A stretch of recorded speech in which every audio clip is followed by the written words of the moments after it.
So we were talking with a ridge runner that said this is an old chestnut shelter. It's one of the original, one of the last remaining original ones on the AT. It wasn't 100% clear if that was Massachusetts or if it was the entire AT, because I thought some of the New Jersey, New York ones were built by the CCC, but I could be absolutely wrong with that. Contrast that with this shelter, which is a newer, what they call the Massachusetts style bunk and loft, which is more recently built. And apparently it does actually have a loft up there.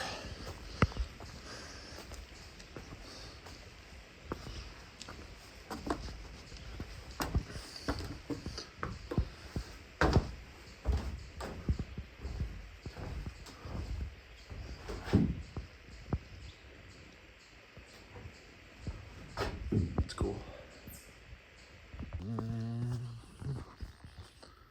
Good morning from AT day 50. So I hit the big 5-0 on June 23rd, so just before Independence Day, and we had some amazing trail magic yesterday and this morning from Sue and her friends. She bought the memorial chapel, which was built back in 1995 to honor a couple of kids and driver from a school that were killed in a tornado. But I'm not sure exactly why it was for sale, but a very big property with the chapel. And so we slept in the chapel last night after getting in soaking wet from the pouring rain. But we got this great ham and egg breakfast sandwich for dinner, along with a hamburger and then vegetables, homemade cookies, blueberry, like a blueberry cake and everything, but delicious. And then we're able to dry out overnight a bit. And then this morning, got another ham egg breakfast sandwich. And so this morning also got another ham, egg, and cheese breakfast sandwich and some pancakes and all.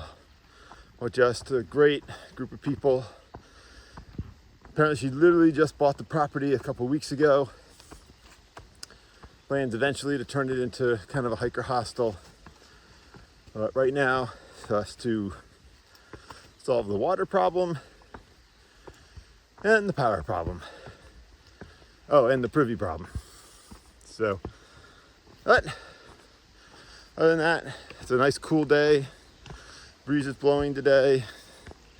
Humidity seems to be dissipating. I'm about to go up, so I'll just finish this here. So today we're getting picked up by Friends of Orchids. We're going to take a 0 on Independence Day. Maybe catch some fireworks, have some ice cream, you know, the important things. And we'll get back out on the 5th. So I guess it's Tuesday? I think that's Tuesday. It's tough to keep track of days out here.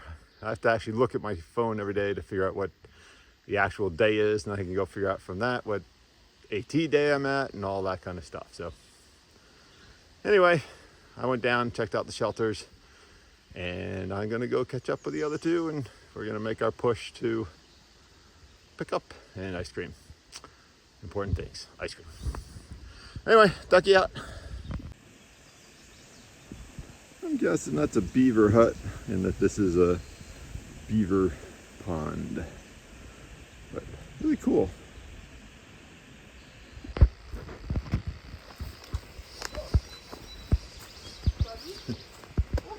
We have a beaver pond. Looks like they're building the dam, kind of, where the bridge is. But there is a bridge, and apparently there's a frog. And we have some mud.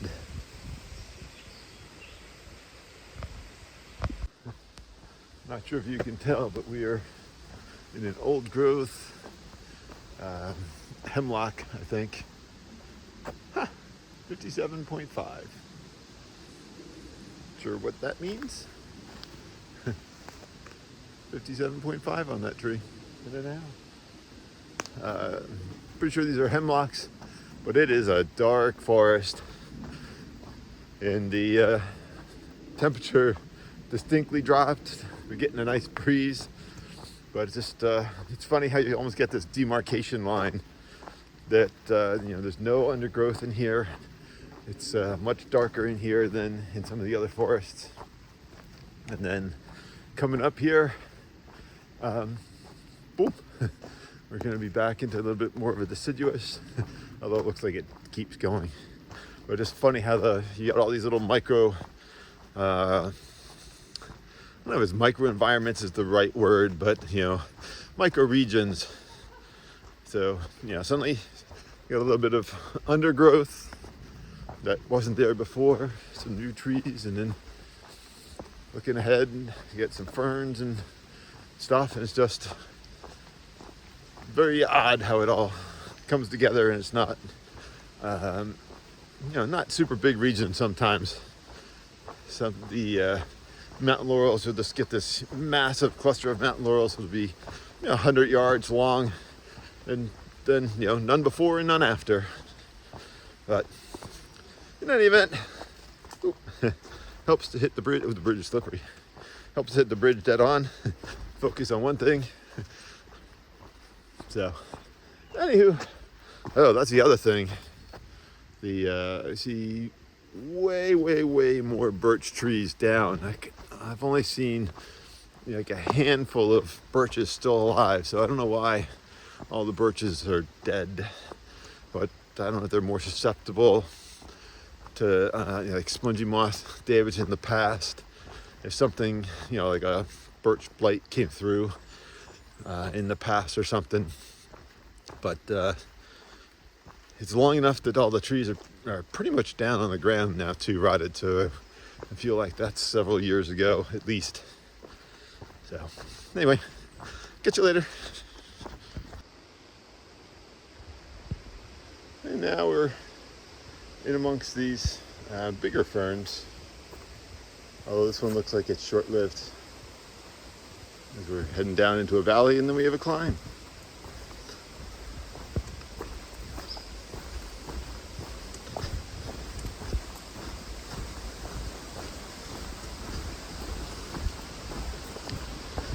And the first step's a doozy.